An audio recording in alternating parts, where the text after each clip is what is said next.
Hello, welcome to all of you. स्वागत है आप सभी का एग्ज़ाम टाइम स्टडी में।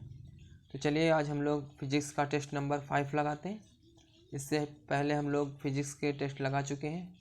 कितने? 4 टेस्ट लगा चुके हैं। ओके, तो आज हम लोग 5वां टेस्ट लगाएंगे फिज़िक्स का। ओके, नियम वही रहेंगे कि मैं आपको 3 से 4 सेकंड दूंगा ताकि आप साथ साथ खुद को चेक करते चलें कि आपकी कैसी तैयारी चल रही है। ओके, तो चलिए शुरू करते हैं। Let's go. तो पहला क्वेश्चन है, पास्कल किसकी इकाई है? बताएं आप, पास्कल किसकी इकाई है? ये क्वेश्चन तो बहुत सरल है, सभी को पता होगा। पास्कल किसकी इकाई है? दाब की। तो पास्कल किसकी इकाई है? पास्कल दाब की इकाई है। ओके, चलिए अगला क्वेश्चन देखते हैं।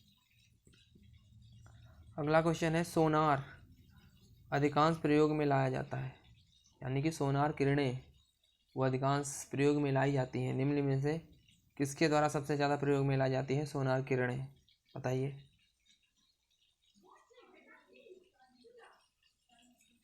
अच्छा क्वेश्चन है, इम्पोर्टेंट है। तो सोनार किरणें अधिकता प्रयोग में लाए जाते हैं नौ संचालकों के द्वारा, यानी नौसेना वाले इसका प्रयोग करेंगे। और नौसेना के जो जहाज़ हैं उसमें इनका प्रयोग किया जाता है। ओके, यानी ये समझ लो पानी के जहाज़ में इसका प्रयोग होता है। ओके, चलिए अगला क्वेश्चन देखते हैं। अगला क्वेश्चन है, रेडियो का समस्वरण स्टेशन निम्न में से किसका उदाहरण है? यानी सीधा सा है कि रेडियो स्टेशन निम्न में से किसका उदाहरण है? बताओ।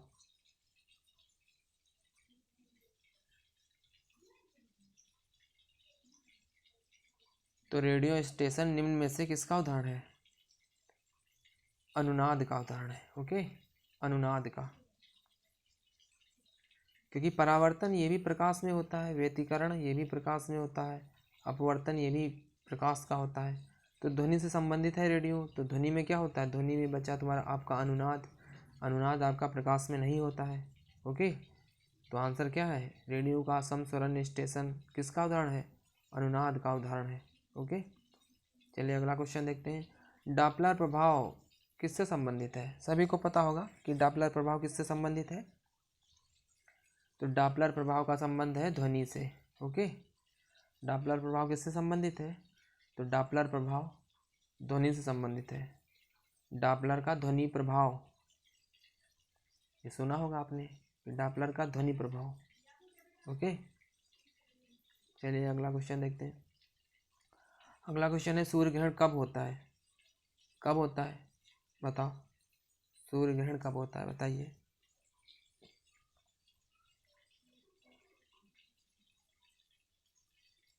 चलिए देखते हैं। मान लीजिए ये सूर्य है और ये है पृथ्वी, और ये पृथ्वी पे हम लोग खड़े हैं। ओके, और हम सूर्य को देख रहे हैं, तो सूर्य हमको बराबर लगातार दिख रहा है। तो साधारण बात हो गई जब सूर्य हमें लगातार दिख रहा है।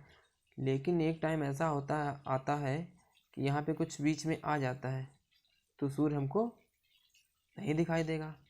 तो क्या आ जाएगा बीच में?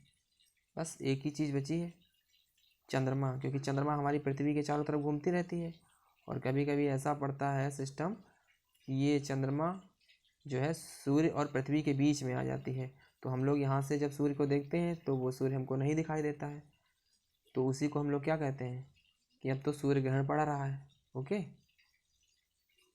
तो ये सूर्य और ये पृथ्वी और बीच में क्या गई? चंद्रमा। तब क्या होता है? तब होता है सूर्य ग्रहण। ओके, तो आंसर क्या होगा? बीच में क्या आ जाता है? तो चंद्रमा बीच में हो, जब पृथ्वी और सूर्य के बीच में चंद्रमा होता है तब हमारा क्या पड़ता है? सूर्य ग्रहण पड़ता है। और सूर्य ग्रहण हमेशा अमावस्या को होता है, हमेशा। सूर्य ग्रहण हमेशा अमावस्या को होता है, और चंद्र ग्रहण हमेशा पूर्णमासी को होता है, पूर्णिमा को होता है। ओके, चलिए अगला क्वेश्चन देखते हैं। अगला क्वेश्चन है, तरल से भरे हुए बीकर का तल किस कारण से कुछ ऊपर उठा हुआ दिखाई देता है? इसको थोड़ा सा और सरल करके पढ़ते हैं। तरल मतलब पानी या लिक्विड, कोई भी। तो पानी से भरा हुआ बीकर, ठीक, जब पानी से भरा हुआ बीकर हम लोग देखेंगे तो उसकी तली हमें थोड़ी सी ऊपर उठी हुई दिखाई देगी। ओके, इसका एक और क्वेश्चन थोड़ा सा बनाते हैं, थोड़ा और अपनी भाषा में। पानी से भरी हुई बाल्टी का तल या तली, पानी से भरी हुई बाल्टी का तल या तली हमें थोड़ी सी ऊपर उठी हुई दिखाई देती है, क्यों? अभी देखना जाके आप लोग, पानी से भरी हुई बाल्टी आप रखिएगा तो उसकी तली देखना थोड़ी सी ऊपर उठी हुई प्रतीत होती है, क्यों? तो बताओ, पानी से भरी हुई बाल्टी हमें, पानी से भरी हुई बाल्टी का तल या तली हमें थोड़ी सी ऊपर उठी हुई दिखाई देती है, क्यों? या तरल से भरे हुए बीकर का तल हमें थोड़ा सा ऊपर उठा हुआ दिखाई देता है, क्यों? ये क्वेश्चन। या एक क्वेश्चन और है कि बाल्टी में पड़े हुए सिक्के या पानी में पड़े हुए सिक्के हमें थोड़ा सा ऊपर उठे हुए दिखाई देते हैं, क्यों? या पानी में पड़े हुए पत्थर हमें थोड़े से ऊपर उठे हुए दिखाई देते हैं, क्यों? अपनी वास्तविक स्थिति से थोड़ा सा ऊपर उठे हुए दिखाई देते हैं, क्यों? तो इन सब का आंसर, इन चारों क्वेश्चंस का आंसर एक ही होगा। बताएं क्या होगा?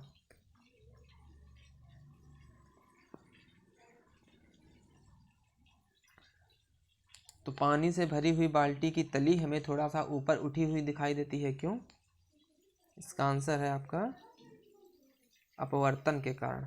ओके, पानी में पड़े हुए सिक्के हमें थोड़ा सा ऊपर उठे दिखाई देते हैं, क्यों? वो भी अपवर्तन के कारण। जो पत्थर पानी में पड़े होते हैं वो भी अपनी वास्तविक स्थिति से ऊपर उठे हुए दिखाई देते हैं, क्यों? अपवर्तन के कारण। तो चारों क्वेश्चंस का आंसर क्या है? अपवर्तन के कारण से। ओके, चलिए अगला क्वेश्चन देखते हैं। इंद्रधनुष कब बनता है? इंद्रधनुष कब बनता है? जब सूर्य का प्रकाश क्या करता है? ये सभी को पता होगा कि इंद्रधनुष कब बनेगा? जब बरसात होगी हम लोग की, बरसात के दिनों में बनता है, वर्षा के दिनों में। तो बताओ इनमें से कौन सा सही है?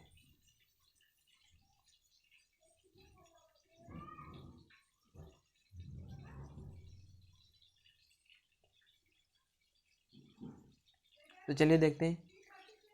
इंद्रधनुष बरसात के दिनों में दिखाई देता है, क्यों?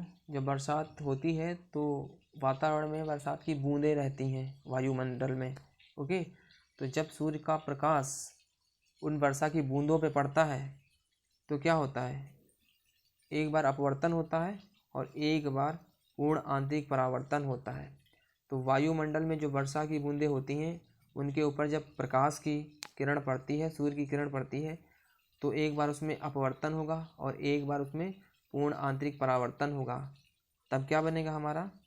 तब हमारा इंद्रधनुष बनेगा। तो ऑप्शन पहला वाला सही है। वायुमंडल में वर्षा बूंदों पर गिरने से अपवर्तन होता है, क्या गिरने से? प्रकाश की किरण गिरने से अपवर्तन होता है और आंतरिक परावर्तन होता है। तब क्या होता है? तब हमारा इंद्रधनुष बनता है। ओके, चलिए अगला क्वेश्चन देखते हैं। अगला क्वेश्चन है, हमें आकाश नीला दिखाई देता है, क्यों? बताओ, आकाश हमको नीला दिखाई देता है क्यों? ये तो सभी को पता होगा, कक्षा 8 से पढ़ रहे हो कि आकाश हमको नीला दिखाई देता है क्यों। तो चलिए देखते हैं, इसका आंसर है प्रकीर्णन के कारण। प्रकीर्णन के कारण। तो प्रकीर्णन का मतलब समझ लेते हैं हम लोग। ये हम लोग की पृथ्वी है और पृथ्वी को ये चारों तरफ से किसने घेर रखा है? वायुमंडल ने घेर रखा है। और वायुमंडल में क्या, ये छोटे छोटे कण हैं और ये है सूर्य। अब जो सूरज की रोशनी आपकी यहाँ आएगी, वायुमंडल में प्रवेश करेगी, तो सूरज की रोशनी इन छोटे छोटे कणों से टकरा के फैल जाएगी। ओके, जब सूरज की रोशनी हमारे वायुमंडल में प्रवेश करेगी तो वायुमंडल में क्या है? छोटे छोटे धूल के कण हैं, बहुत सी गैसें पाई जाती हैं, तो बहुत से कण हैं, तो उन कणों से टकरा के सूर्य की किरण फैल जाती है। और सूर्य की किरण में सभी को पता है कि 7 रंग होते हैं। ठीक है, सूर्य की किरण में 7 रंग होते हैं और उसमें से सबसे ज़्यादा रंग कौन सा फैलता है? बैंगनी कि नीला? बैंगनी फैलता है, बाद में वो नीला दिखाई देने लगता है। ओके, तो सबसे ज़्यादा हम लोग का कलर कौन सा फैलता है? नीला कलर फैलता है। ओके, तो जब नीला कलर फैलता है तो आकाश में हम लोग जब ऊपर सर करके देखते हैं तो क्या, नीला दिखाई देने लगता है हमको। ओके, तो आकाश जब हम लोग यहाँ से देखते हैं पृथ्वी से ऊपर की तरफ तो हमको आकाश कैसा दिखाई देता है? नीला। क्यों? क्योंकि सूरज की किरण जब वायुमंडल में छोटे छोटे कणों से टकराती है तो फैल जाती है और सबसे ज़्यादा रंग फैलता है नीला या बैंगनी।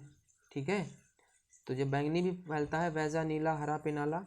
ठीक है, तो बैंगनी सबसे ज़्यादा फैलता है, नीला सबसे ज़्यादा फैलता है। बैंगनी और नीला लगभग एक ही टच देते हैं, एक ही टोन देते हैं।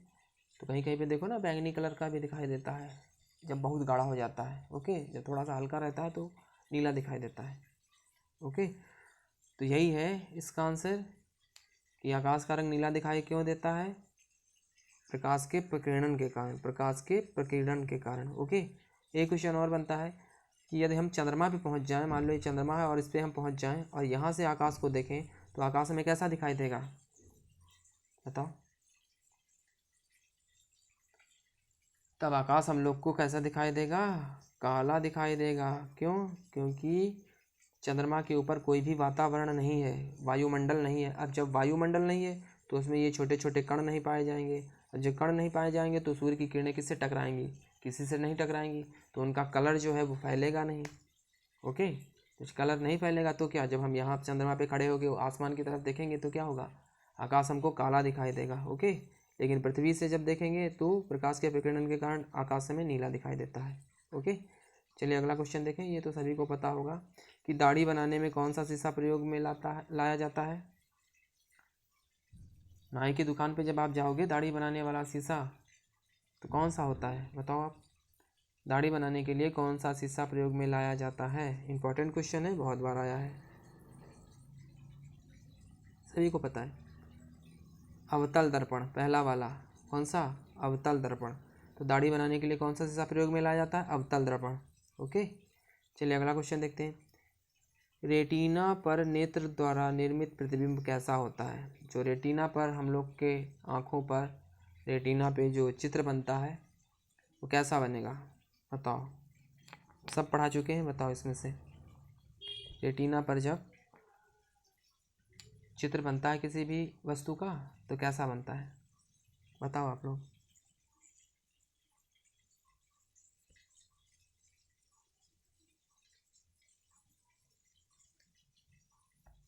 चलिए देखते हैं।